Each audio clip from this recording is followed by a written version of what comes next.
Ano ang iyong pangarap? So guys, ngayon maghahanap na naman tayo ng beblesingan. So maghahanap tayo dito sa server ko. Hi Kuya Rolin, ayan may lumapit. Hello, idol po kita. Hala, idol daw ako nito. At dahil idol mo ako, tatanungin natin siya kung ano yung pangarap niya. Ano ang iyong pangarap? Ang pangarap ko po ay magkaroon ng raccoon po. Raccoon po? At dahil marami tayong stock ng raccoon, beblesingan natin siya. I think itong raccoon na to is bagay na bagay sa garden mo. Okay, ready na natin siyang blessingan.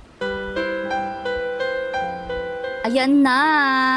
Nablessingan na natin siya. Meron na naman tayong natupad na pangarap. Hala, thank you po Kuya Rolin. Sino naman kaya ang matutupad ang pangarap? Ikaw, ano ang pangarap mo?